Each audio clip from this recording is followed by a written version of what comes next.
Assalamualaikum warahmatullahi wabarakatuh.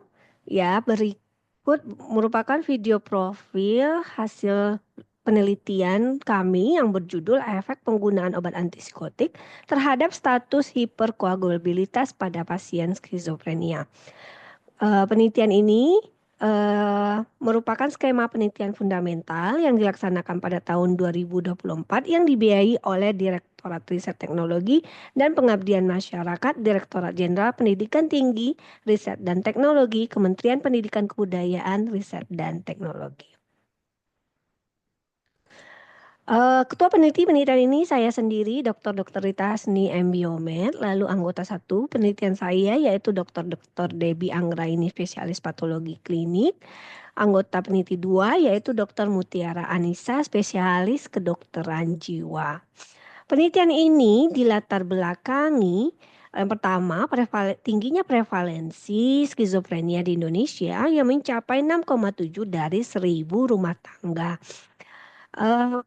Banyaknya jumlah populasi penderita skizofrenia ini tentu diikuti dengan penggunaan terapi antipsikotik, di mana kita tahu skizofrenia ini memerlukan terapi untuk gejala psikosisnya, yaitu membutuhkan terapi antipsikotik jangka panjang.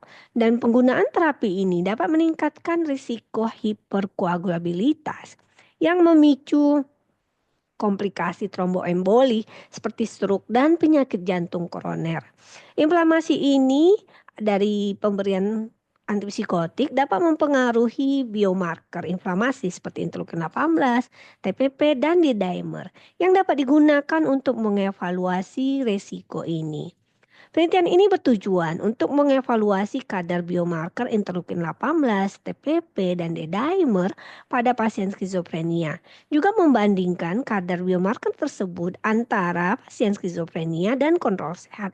Lalu juga menilai risiko inflamasi dan hiperkoagulabilitas akibat penggunaan terapi ini. Kebaruan pada penelitian ini fokus pada analisis interleukin 18 yang jarang diteliti pada konteks skizofrenia dan menyediakan dasar ilmiah untuk pemantauan biomarker pada pasien skizofrenia dan memberi wawasan baru untuk strategi manajemen risiko tromboemboli pada pasien skizofrenia. Penelitian ini dilakukan dengan desain potong lintang, melibatkan 25 kontrol sehat dan kontrol sakit. Pemeriksaan laboratorium dilakukan dengan metode ELISA dan analisa statistik dilakukan dengan uji T tidak berpasangan. Alur penelitian ini yang pertama pengurusan etik penelitian, pengurusan izin penelitian ke Rumah Sakit Islam Siti Rahmah, lalu melakukan rekrutmen subjek penelitian baik kelompok sehat dan kelompok penderita skizofrenia, lalu melakukan pemeriksaan laboratorium, ELISA dan analisis statistik, lalu pembuatan laporan dan luaran penelitian. Berikut kadar D-dimer hasil penelitian ini di mana secara statistik tidak berbeda secara signifikan, tetapi terdapat kecenderungan kelompok kasus cenderung lebih tinggi kadar D-dimernya dibandingkan kelompok kontrol. Sedangkan pada kadar interleukin 18 terjadi peningkatan kadar interleukin 18 pada kelompok kasus dibandingkan kelompok kontrol dengan p-value kurang dari 0,001. Sedangkan kasus pada kadar TTP, kelompok kasus juga lebih tinggi dibandingkan kelompok kontrol. Kesimpulannya, kadar interleukin 18 dan TPP pada penelitian ini meningkat signifikan, menunjukkan resiko inflamasi dan hiperkoagulabilitas, di mana pemantauan biomarker ini menjadi penting untuk mendeteksi risiko tromboemboli.